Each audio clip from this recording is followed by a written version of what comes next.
Ravi de savoir que vous êtes nombreux devant vos postes téléviseurs, ravi de savoir que nous allons, en tout cas comme d'habitude, passer un moment très important, un moment profond, parce que BB1, c'est cette émission, en tout cas, qui met le savoir en valeur, qui prône, en tout cas, les valeurs qu'il faut pour développer cette Afrique qui a besoin de nous, de vous, en tout cas, hein, ainsi que tout le monde, en tout cas, qui vivent sur cette planète, pour pouvoir avancer, pour pouvoir se développer, et c'est pour ça que nous réunissons les savoirs ici, nous réunissons les têtes, nous réunissons les leaders qui viennent partager autour d'un sujet.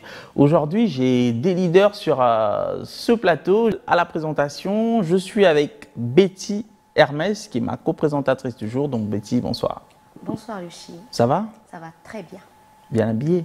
Merci. L'africaine. Comme toujours. Est-ce qu'on peut l'applaudir quand même, hein? Alors, la semaine, ça a été? Ouais, c'était super bien. J'espère que c'était aussi le cas pour toi. Ouais, ça va. Entre les soleils et les embouteillages, ça va.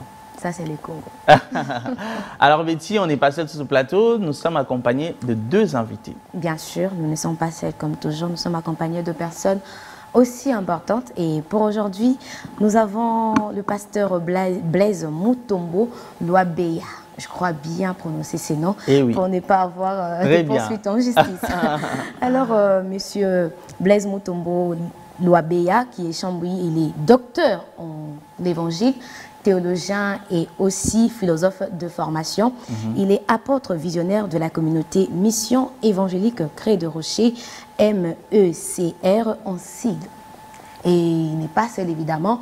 Il est bien accompagné d'un confrère, monsieur, le confrère Ogi Lokwele. Lokwele, là aussi, je crois que j'ai bien prononcé, qui est son collaborateur. Donc, comme journaliste, comme je l'ai dit, c'est un confrère, il est journaliste. Très bien, on va commencer par les docteurs. Bonsoir. Bonsoir, merci beaucoup. Je suis ravi. Je vais à merveille. Belle cravate, hein? Oui, il faut toujours être tiré à quatre épingles. Ça fait du bien pour le Seigneur. Est-ce qu'on peut applaudir pour le pasteur? J'espère que yo papa m'a bichoté pasteur. Parce qu'il paraît que papa m'a dit à Bibsabso tout là ça bien et tout ça. C'est pas ça. Bon, c'était pour vous taquiner. Il y a à boire à manger dans cela. On l'acclame encore, hein? Alors, pasteur visionnaire depuis, si je ne me trompe pas, 94, c'est ça? Oui, oui. C'est depuis 94 que j'ai été appelé au ministère et j'ai commencé l'œuvre. Comment ça avance votre église? Oui, ça va quand même. Avec la grâce de Dieu, ça va. Ok. Bienvenue sur BB1 et on est très heureux de vous avoir ce soir. Oui, le plaisir est partagé. Merci, on l'acclame encore une fois. Et juste à côté, on l'a présenté tout à l'heure. Confrère, bonsoir. Bonsoir, Rufi. Vous allez bien? Non, ça va très bien. Ah ok, c'est un plaisir de vous avoir sur le plateau. Comme a dit le docteur, le plaisir est partagé. Alors, on va revenir un peu chez vous. En revenant également chez vous, très chers téléspectateurs, ceux qui savent, en tout cas, les habitués savent, j'allais dire, chaque BB1 égale à un sujet. Aujourd'hui, on va parler des Congolais qui inspirent. Oui, à un moment, on a l'impression que les jeunes ont du mal à se fier à quelques leaders, en tout cas, qui doivent leur inspirer, qui doivent copier. On a besoin d'avoir des pères modèles pour pouvoir s'inspirer, mais les Congolais qui inspirent à travers le pasteur, on va essayer de s'évader un peu dans leur concept et de comprendre beaucoup plus. Alors, la première question, c'est, moi j'ai une question, ICN, ça veut dire? Oui, ICN, ça veut dire Initiative Congolaise pour l'éveil national. C'est une ASBEL. Oui. Je suis l'initiateur qui est basé sur la lutte contre l'ignorance, la lutte contre la pauvreté, la promotion de la culture d'écriture ainsi que de la lecture.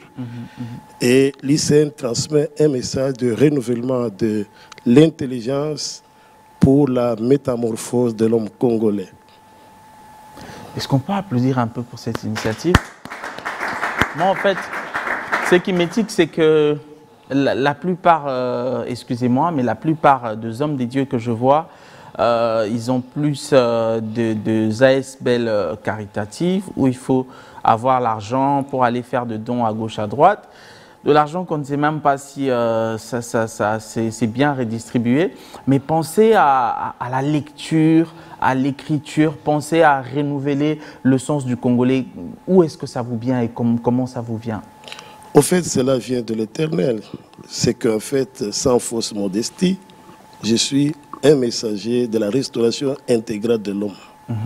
C'est ainsi que lorsque le chef de l'État, ça veut dire l'ancien chef de l'État, a pu dire qu'il n'a pas su changer l'homme congolais, c'est son regret, et que s'il pouvait avoir 15 Congolais honnêtes, intègres, il changerait ce Congo. Oui.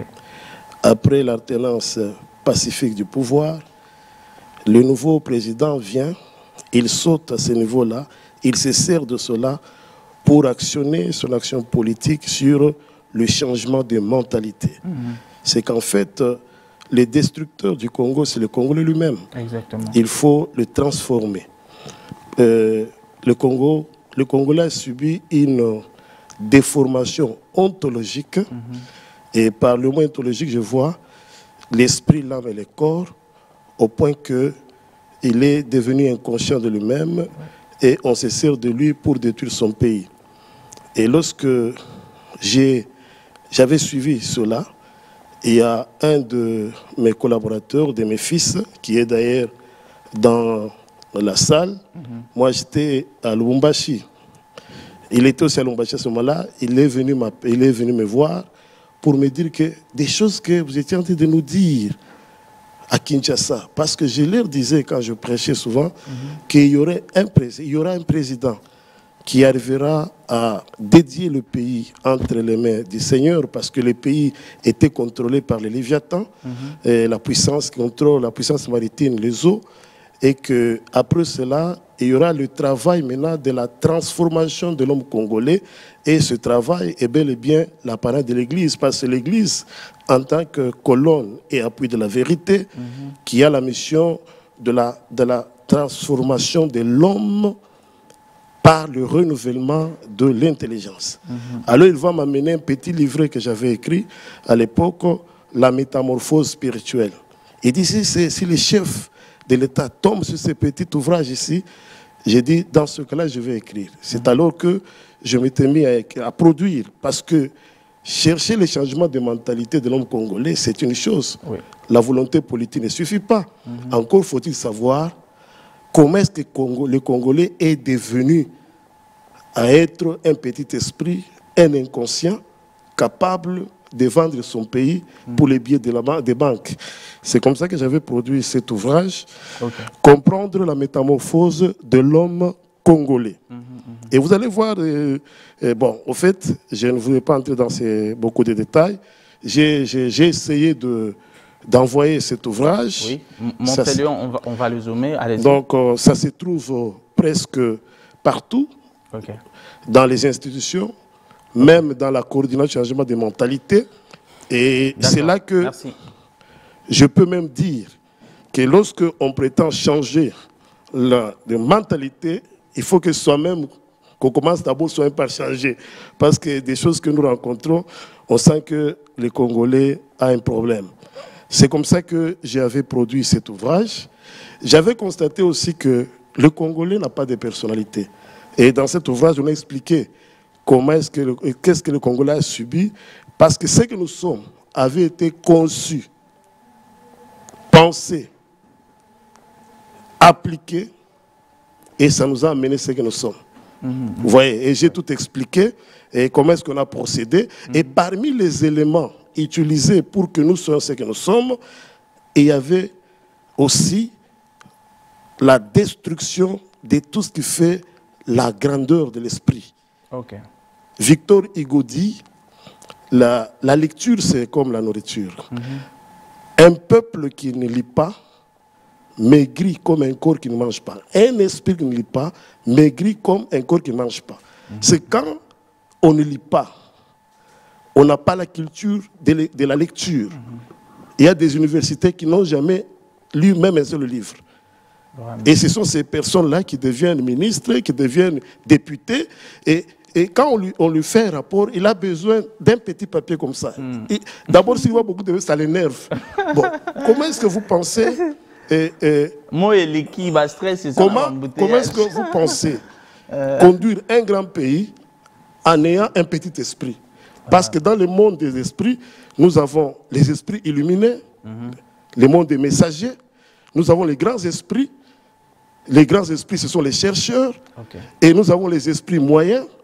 Et nous avons les petits esprits. Vous voyez, les esprits illuminés conçoivent les courants des pensées. Ce sont les courants des pensées qui influencent la manière de penser, de raisonner, de juger, d'être et d'agir. Et les grands esprits se servent de ces courants de pensée par la recherche, par la lecture, et deviennent grands et discutent des courants de pensée. Alors que les esprits moyens discutent des événements. Mais les petits esprits discutent des sexes, des musiques, des choses palpables. Et quand on est un petit esprit et qu'on a un conglomérat d'esprit, et là on est en face des masses congolaises, des masses africaines, au lieu d'avoir un peuple. Parce que le peuple, c'est la responsabilité, c'est la conscience, c'est le réveil. Alors que la masse, c'est le fanatisme. Et le philosophe Ernest Renan, le philosophe français, dit « Mieux vaut un peuple immoral que des masses fanatiques. » Les masses fanatiques abêtissent le monde. Et un monde qui est voué à la bêtise n'a pas de raison d'être. C'est comme ça que lorsqu'on est au niveau du fanatisme, un petit esprit, c'est comme un enfant. Parce que quand on est petit esprit, sur le plan du développement mental, on est à la deuxième enfance, troisième enfance. Vous savez, dans l'enfance, quand on est dans la psychologie de l'enfant, l'enfance est caractérisée par l'égocentrisme. Cela veut dire un égoïsme à outrance. C'est ce qui orienté vers soi. Voilà. C'est ce qui fait que quelqu'un peut être dans une gestion publique, il peut détourner 100 millions de dollars pour lui et ses enfants. Vous comprenez? Et détruire la nation tout entière. Alors, cette inconscience-là fait que le Congolais n'a pas de personnalité. Et tous ceux-là qui nous entourent le savent. Vous comprenez? Ils savent qu'ils n'ont pas de personnalité. C'est comme ça qu'on a parfois des hautes personnalités sans personnalité. Et cela crée une tragédie et même un déséquilibre, même dans la gestion publique. C'est comme ça qu'on a conçu sur comment construire une forte personnalité. Parce qu'un messager est caractérisé par la profondeur d'inspiration, le révélation en série. En peu de mots, en tant que messager, architecte de la pensée, voilà pourquoi nous écrivons. Parce que nous entendons beaucoup de leaders chrétiens, que ce soit politique et conso, ils déclarent sans embâche que, vous savez, les Congolais ne lisent pas. Si vous voulez cacher quelque chose, donc, Congolais, mettez ça dans le livre. Mais sur le plan épistémologique, c'est une insulte pour tout un peuple. Vraiment. C'est comme si Dieu, en créant les Congolais, en le plaçant dans un pays grand, à des dimensions continentales, à la place de la tête, on a mis la hanche. C'est ce qui fait que vous allez voir qu'au Congo... On peut acclamer le docteur. Tout, c'est la danse. Dans les pays politiques, la danse. L'église, la danse prend beaucoup de temps. Même la publicité même d'un bébé, c'est la danse. Et même des danses là qui bougent souvent, c'est la hanche qui bouge. Alors, maintenant, quand on veut changer les choses, on va toucher les sous-bassements. Parce que les fondements sont renversés. La Bible dit, quand les fondements sont renversés, le juste, que ferait-il? En tant que juste, eh bien, nous donnons les moyens pour que nous puissions relever le mental de l'homme congolais et les choses changeraient. Parce que quand on est fanatique, on dit tout ce qu'on dit sentimentalement. Mais vous savez que toutes ces grandes puissances-là, si aujourd'hui ils cherchent la balkanisation, c'est parce que nous-mêmes, dans notre comportement collectif, nous trahissons. Et les gens sentent que nous n'avons pas un cerveau capable à gérer un pays à des dimensions continentales. C'est-à-dire que le changement de mentalité aussi commence à pousser les gens à la culture de la lecture et à la promotion de l'écriture. C'est là que nous parrainons, même dans le cas des vagues de publications, les potentiels écrivains. Alors voilà un peu de mots frais moi-même, tel que je suis là, je suis écrivain et je crois que j'ai 60 livres. Encore une fois, le docteur a bien dit en peu de mots. Alors, le docteur n'est pas seul, juste à côté, il y a mon confrère.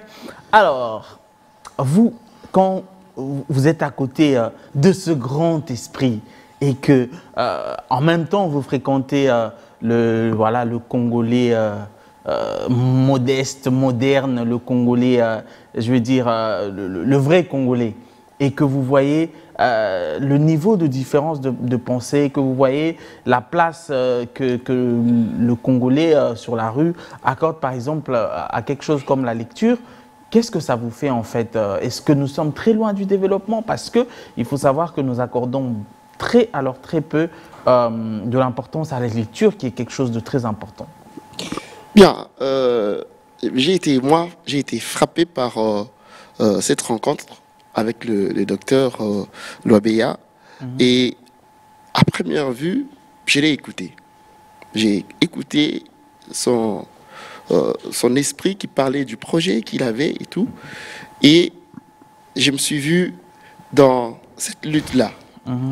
La lutte de vouloir une renaissance d'un Congolais.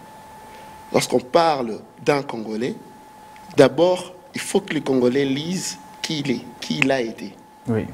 Et aujourd'hui, c'est clair que même au niveau de l'éducation nationale, il y a un fossé. Ce qu'on lit aujourd'hui n'a rien à voir avec les Congolais qui étaient hier. Donc même les types de lectures qu'on propose aux Congolais aujourd'hui nous a fait fuir. On apprend plus l'Empire romain. Voilà. Et dans notre histoire, il y a, on va dire, quelques pages sur nous-mêmes. Les restes, ce sont des guerres des Blancs et tout ça. Je ne suis pas... contre ça non voilà. plus. Mais néanmoins, chez eux, ils lisent leur histoire à 90%. Et les restes, c'est les histoires du monde et tout. Mais déjà, quand on voit un Congo d'anciens, ou dans notre chaîne nationale, il y avait le concours de lecture, d'écriture. C'était beau. Mais tout ça est parti. Comme a dit le docteur, après, c'est la hanche qui a pris le dessus. Dans tout le domaine. Alors, s'il faut refaire les choses, c'est d'abord par commencer à ouvrir des livres. Et ce qui m'a... Bon, je ne vais pas en venir, c'est la palage du docteur, mais ce qui m'a touché, c'est vouloir là, de remettre le Congolais à sa place, de lui donner une leitmotiv. Et ça, bon, vous allez, tout au cours de cette émission, on va découvrir avec vous le docteur Blaise Mutombo dans sa dimension des labels des Congolais qui inspirent. Parce que là, il a été dans la dimension ICN, mais maintenant, quand vous allez rentrer dans la dimension des Congolais qui inspirent, on va tous tomber d'accord que c'est vraiment un grand esprit, un super grand esprit. De découvrir. Alors, Betty a des questions, des questions pour nos invités d'aller dans la dimension du label, je vais rester d'abord dans le UNC. Bon, UCN, c'est ça. Écrire, c'est pas un problème. Vous avez bien dit, le docteur l'a souligné, que si vous cachez quelque chose de l'argent dans un livre, ça serait difficile pour un Africain de le découvrir et un Congolais. Et ça, déjà, je me dis, avec tout ce que le docteur a écrit jusque-là, est-ce que vous visez, quelles sont les stratégies que vous visez pour inviter les Congolais à lire, à instaurer en eux cet esprit de lecture? Parce que c'est difficile, même à l'école. Moi, je me souviens, il y avait à l'école secondaire, on organisait des génies en herbe. Je ne sais pas si aujourd'hui ça existe encore, parce que ça a poussé les élèves à aller faire recours aux bibliothèques, voir des livres, lire un peu sur la culture générale. Maintenant, là, c'est difficile. Tout est sur Internet, tout c'est facile à trouver. On dit que des fois, vous verrez un enfant vous dire, bon, les livres, ça fatigue. Je préfère mieux lire sur mon téléphone, le numérique, c'est encore plus mieux. Quelles sont les stratégies que vous mettez, quand vous visez, pour inviter les Congolais à la lecture? Oui, merci beaucoup, madame ou mademoiselle. Au fait, vous avez raison. C'est un combat. Nous avons, parmi les stratégies, il y a d'abord sur le plan médiatique, j'ai des émissions intitulées Vagues de publications. Et dans ces genres d'émissions-là, je parle sur l'importance de de la culture, de la lecture. Et puis, nous passons aussi dans des écoles où on est en contact avec les responsables et on essaie de présenter les ouvrages. Parfois, on donne gratuitement et on fait comment je peux appeler, des concours de lecture, même d'écriture. Et moyennant justement, quand quelqu'un réussit, on lui donne un ouvrage ou quelque chose là, juste pour donc motiver. Et ça, c'est une paire de manches. Et une deuxième paire de manches, c'est nous avons aussi la façon de faire des conférences formation. C'est comme quand on va parler sur le label. Donc, nous enseignons. Vous voyez comme le livre ici comprend la métamorphose de l'homme congolais. J'ai déjà fait des conférences, des formations. Et nous poussons les gens aussi à la lecture. Le même livre ici, on fait sortir maintenant des livrets en termes par chapitre, ça devient un livret. Okay. Parce que nous avons compris que le Congolais comme il n'a pas la culture de lecture et que le mental est encore petit, quand il voit un grand livre, il se fatigue déjà. C'est comme ça qu'on fait aussi des livrets, des petits livrets et qu'on partage et les gens lisent et on fait le débat là-dessus. Et je pense que ça évolue aussi chez les hommes de Dieu. Je suis content de constater que de plus en plus, les serviteurs de Dieu commencent à lire. Parce que vous ne pouvez pas réunir les gens, commencer à raconter les histoires, c'est comme si la tête ne marche pas. Parce que même les professeurs d'université, tous les professeurs ont des documentations. Vous devez apprendre à lire. Hein? Alors, je vois de plus en plus au Katanga, partout, même je vois comment on achète les ouvrages. Les hommes de Dieu commencent à prendre le goût de la lecture parce que nous les avons révoltés. Dit, nous ne pouvons pas être colonisés à tous les niveaux, mais mentalement, il faut que les Nigériens nous amènent des ouvrages, tout ça. Parfois, quand on entre dedans, il n'y a rien de spécial, tout ça. Nous devons. Et là, je suis maintenant au niveau où je suis en train de parrainer les hommes de Dieu. J'ai dit, mais ce n'est pas possible. Quand vous vous retrouvez là, dans des conférences internationales, vous paraissez comme des petits-enfants. Si aujourd'hui le Congo n'avance pas, je profite pour le dire. Vous savez, par exemple, avec les églises charismatiques, donc Haïdi Nabala, notre père charismatique, Idaosa. Haïdi Nabala était de loin très puissant qu'Idaosa. La seule différence, Idaosa a écrit. Parce que écrire, c'est prolonger la culture. Vous voyez. Et la lecture, moi, je la définis comme étant une clé d'un coffre fort permettant d'accéder à des richesses emmagasinées au prix d'énormes sacrifices. Et quand quelqu'un a cette clé, il va aller de l'avant. Et de plus en plus, nous le faisons. C'est comme ça qu'avec le label congolais qui inspire, c'est toujours dans cet élan de vouloir pousser le Congolais écrit, c'est l'unique voie. Didier Moumengi dit que le peuple qui ne lit pas est esclave des peuples qui lisent. Ces gens-là qui nous combattent, qui nous gèrent comme des enfants, eux lisent. Mais nous, on ne lit pas. Nous, il faut seulement, bon, vous connaissez vous-même ce qui se passe, je ne vais pas entrer dans ces choses-là. Merci. Alors, une autre question? Une autre question, ça sera chez mon confrère Ogi. Vous avez soulevé ici qu'on ne lit pas notre histoire. Quand je vois les livres de pasteurs, jusque-là, comme si les pasteurs n'avaient pas encore écrit sur notre histoire, je suppose. Alors s'il faut lire notre histoire, on nous condamne. Si nous, on n'arrive pas à lire aussi notre histoire, parce que ces Occidentaux arrivent tout simplement à nous distraire avec ce que nous on trouve facile, la danse, la musique. C'est parce qu'on n'a pas écrit, on n'arrive pas à écrire, on n'a pas le temps d'écrire d'ailleurs. Déjà, quelqu'un qui n'a pas le temps de lire, cette personne n'aura pas le temps d'écrire quelque chose. Et sur notre histoire, si nos ancêtres, eux, ne savaient pas écrire, au moins il y avait une langue. Mais maintenant là que le pasteur, le docteur Mutombo, sait écrire et il est amoureux de la lecture, moi je dirais ça. Est-ce que vous pensez, mais la question ça sera notre confrère parce qu'il est votre collaborateur. Je vais laisser le pasteur se reposer un peu, question d'essouffler. Alors mon confrère, est-ce que vous pensez, vous visez déjà écrire sur notre histoire? Moi ça me ferait plaisir et qu'à l'école, dans les écoles primaires, si on veut rencontrer l'histoire, quand déjà on parle de l'histoire du royaume Congo, royaume Cuba, mais si on pouvait parler vraiment de nos ancêtres, notre histoire à nous. C'est nos moments forts que nous avons vécus. Si vous visez à écrire cela, ça serait bien. Si vous ne visez pas, vous pouvez me dire pourquoi? D'accord. Déjà, les écrivains autour de l'histoire du Congo, il y en a beaucoup. Seulement le problème, ce que j'ai dit tantôt, c'est on nous a mal vendus.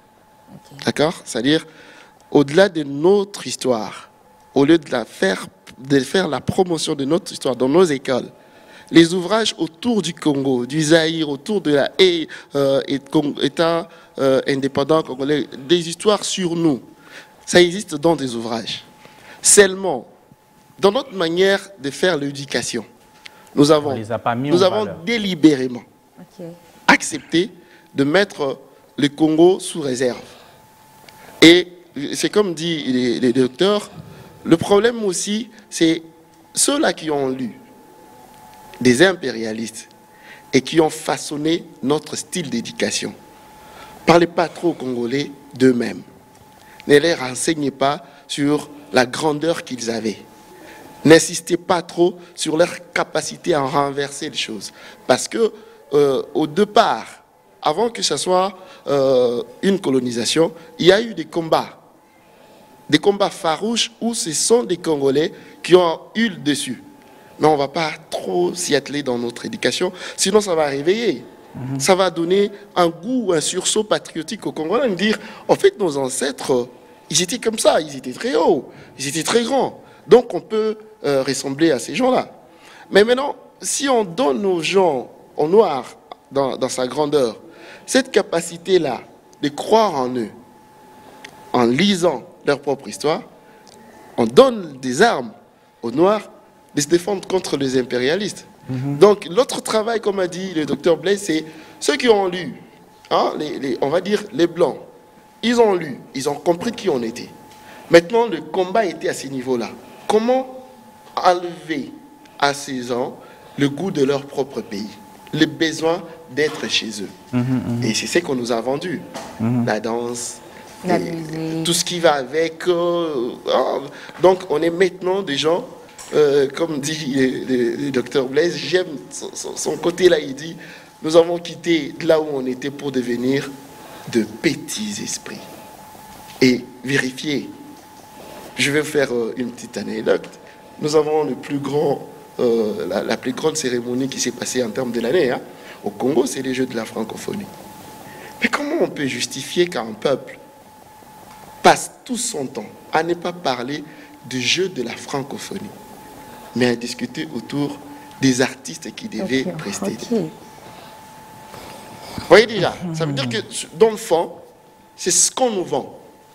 Et même les organisateurs de ces jeux-là, je pourrais les incriminer. Ils ont sorti beaucoup plus d'argent pour faire la promotion des gens qui vont, qui vont chanter et faire la hanche. Ouais. Mais les coureurs, tous ces athlètes-là ont été mis derrière. Ouais. Ça veut dire que dans notre pensée, dans notre manière de faire les choses, il ne faut pas qu'on lise. Il ne faut pas que l'on soit dans notre compréhension. D'accord? Non, non. Il faut qu'on reste dans ces histoires-là qui vont de plus en plus nous éloigner de notre pays, de notre vouloir être une nation. Voilà, c'est comme ça. Alors, je voulais juste ajouter là-bas, surtout pour interpeller les hommes, bon, les leaders à tous les niveaux, ce que nous sommes a été pensé, ça veut dire par le philosophe allemand Anders, qui a bien expliqué que pour phagocyter et contrôler, subjuguer un peuple, et dans le cas d'espèce l'Africain, il faut détruire l'éducation. Vous comprenez? Il faut détruire la lecture. Il faut lui présenter ce qui touche l'instinct, l'instinctif, les sensationnels, le rendre superficiel, pour le rendre incapable de réfléchir des peurs qui se révoltent. Et ce qui est grave aussi, lorsque les gens sont déjà dans cette boîte, sont déformés de cette manière, toute personne qui se lève avec un langage moral, un langage de réveil, un langage de réveil intellectuel devient comme la risée de tout le monde.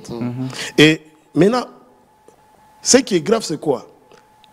Nos politiciens aiment justement qu'on ne puisse pas avoir un peuple, qu'on ait des masses. Parce que les masses, c'est les enfants. Et on peut venir avec un polo et puis on vous donne. Alors que la voix, c'est une mine d'or. Ce sont ces petits peuples, comme eux aiment les appeler là, les petits peuples là, qui font qu'ils soient ce qu'ils sont là. Alors, ils ne peuvent pas. Ça serait difficile. Je suis passé à mettre dans beaucoup d'émissions. Mes ouvrages sont partout, partout. Il y a des endroits où vous entrez là-bas, et puis le lendemain, vous expliquez, ils sont troublés. Le lendemain, on ne ouvre pas de portes. Les gens aiment rester là, et c'est notre pays à nous tous. C'est notre pays à nous tous. Parce que, vous savez, le pays a besoin seulement de révolutionnaires mentaux. Ils aiment que ces enfants, le peuple reste là chantant, dansant pour un Sakombi à l'osso et consoeurs. Voilà un peu donc la réalité, mais qui ne nous fatigue pas. On est en train d'aller petit à petit et je pense que la révolution viendra tôt ou tard. Mais déjà, mademoiselle, pour clôturer cette question, comprendre la métamorphose de l'homme congolais, c'est un ouvrage pour les Congolais. Déjà, c'est-à-dire que dans cette lancée, le docteur a déjà commencé à écrire pour son pays, pour le peuple congolais d'abord. Voilà. J'ai aussi écrit toujours par rapport à cette question. Vous savez, il y a beaucoup de prières chez nous. Prière pour la nation, prière pour la nation, prière pour... Vous savez, Dieu n'est pas un politicien. Dans le monde spirituel, on ne triche pas. Ouais. Si vous priez pour qu'on vous donne les billets, pour que les chefs vous voient, Dieu n'est même pas là-bas. Mais la prière pour la nation la prière c'est comme un médicament. Il faut que ça touche les réalités spirituelles pour qu'il y ait un changement. Parce qu'il y a beaucoup de prières, mais qui n'amènent rien. Il faut que la prière puisse toucher la cartographie spirituelle, encore faut-il la connaître, et les portraits prophétiques. Parce que notre pays, c'est un pays prophétique. Ouais. La prière qui touche les choses. Et nous avons produit 200 directives de prière. Ensemble, prions pour la nation. 200 directives de prière spécifiques. Vous voyez? Alors, maintenant, quand on a des choses comme ça, si ce n'est pas les fardeaux, vous laissez. Personne. Mais si quelqu'un fait l'histoire là, il prend la poudre et donc la braise à la tête, on va recevoir la présidente le lendemain. Alors, nous nous posons la question. Est-ce que avons-nous réellement l'amour de ce pays? Vraiment. Parce que nous passerons tous. Il y a personne qui fera même 130 ans ici. Mais nous allons laisser quelle génération? Et même quand vous construisez 1000 maisons, d'ailleurs les gens qui ont l'argent, et surtout l'argent sale, ils n'ont même pas d'appétit. Ils ont des bons lits, ils n'ont pas de sommeil. Donc la paix doit être la paix de l'esprit, de l'âme, et que de l'environnement même, et de l'entourage. Et la Bible dit que nous sommes environnés par une nuée de témoins. Invisibles d'ailleurs. Vous faites ce que vous faites, mizimu, comme on appelle ça, bafou. Tous ces esprits-là, les esprits de nos ancêtres, n'étant pas contents, vous ne serez jamais à l'aise. Vous serez malheureux dans votre abondance. Voilà. Très bien, ça mérite quand même des acclamations, non? C'est carrément un cours que nous sommes en train de recevoir. Alors, on va chuter par là. Les Congolais qui inspirent. C'est quoi ce concept? Merci beaucoup.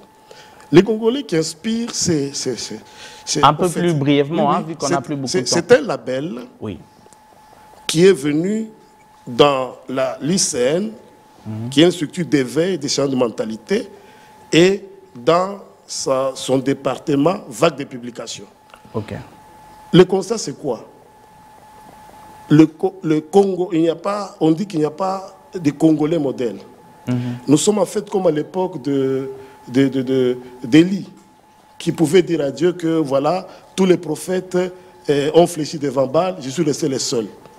Et à Dieu de lui dire, je me suis encore réservé 7000. C'est-à-dire que devant ces constats, où les gens de l'extérieur, nous-mêmes de l'intérieur, nous perdons notre confiance, on croit qu'un Congolais, c'est quelqu'un qui est donc tout ce que nous connaissons, nous avons estimé faire un travail d'archéologue des valeurs nationales pour détecter ces oiseaux rares qui sont quand même quelque part, qui peuvent rendre la dignité à la nation. Et ces gens-là, lorsqu'on les découvre, les célébrer de leur vivant. Parce que le Congolais, en fait, devant les succès, la réussite, les exploits de son compatriote, il y a trois catégories de Congolais. Il y a ceux-là qui font l'indifférence. La deuxième catégorie, méprise. Et la troisième, la haine. Et les Congolais ne parfument que les morts. C'est lorsque la personne meurt que tout le monde sera là pour... C'est de la sorcellerie inconsciente, même dans le sang. Alors, nous avons pensé dans le cadre du changement de mentalité, changer les donnes, apprendre à célébrer de l'air vivant les Congolais qui inspirent dans leur rayon d'action. C'est à ce moment-là que nous les primons. Et pas par un trophée, pas par un diplôme, mais par le livre. C'est-à-dire que cette année, je crois, à la fin du mois d'octobre, ici, vers plus tard le 30, on va fixer la date, nous allons primer 15 personnalités, chacun avec son ouvrage. C'est-à-dire, et puis ces personnalités-là, comment est-ce qu'on les détecte? Par 5 critères. Le premier critère, c'est le leadership serviteur. Qu'on voit qu'on a dans la personne, il y a cet esprit, comme Jésus avait dit, celui qui veut être grand, qui soit le serviteur de tous, celui qui cherche l'intérêt du plus grand nombre. Deuxième critère, c'est la force de personnalité. Qu'on sent qu'on a affaire à quelqu'un qui a une personnalité. Troisième, c'est le patriotisme. Et à ce niveau ici, nous trouvons les 7 globalités de l'amour. L'amour de Dieu, l'amour de soi, l'amour du prochain, l'amour de la patrie, l'amour du travail bien fait, l'amour de la justice et l'amour de la vérité. Et quatrième, c'est l'excellence, la culture de l'excellence dans ce qu'on fait. Et cinquième, enfin, c'est justement donc, la capacité managériale. Et sixième, c'est en fait trouver les œuvres palpables dans votre rayon d'action. Et nous concevons différents thèmes, différents titres, et nous faisons les décryptages de la personne, ses valeurs, ses atouts, ses capacités. Vous voyez? Alors, en aval maintenant, ces mêmes personnes que nous allons primer par le livre, à travers des conférences, des formations, des jeunes, nous allons, au lieu de commencer à importer, nous allons commencer à enseigner les valeurs de ceux-là qui ont réussi à travers leurs livres afin de produire des personnes de la même espèce. Vous voyez? C'est en fait ça, la philosophie du Congolais, les Congolais qui inspirent. Parce que vous savez, vous savez, le pouvoir du livre, le livre défie le temps. Le livre parle même après la mort de la personne. Le livre défie l'espace. Le livre défie les frontières. Le livre peut arriver à l'endroit où l'auteur et le concerné comprimé n'arrivera jamais. On peut vous oublier, mais le livre, même un jour, lorsque un de vos enfants, dans les générations futures, on pourra dire, les Congolais disent non, au moins notre père était un modèle. Voilà, on lui avait même primé par un livre. Et voilà un peu de mots frais, comment nous concevons sur le label Le Congolais qui inspire. Très bien dit. Alors, une toute dernière question pour cette émission, parce qu'on est complètement arrivé à la fin. Juste une petite question, je vais être brève. Et ça existe depuis quand? Ça sera la première édition ici au mois d'octobre, ou encore il y a déjà eu des éditions avant cette année? C'est la première édition. C'est la première édition.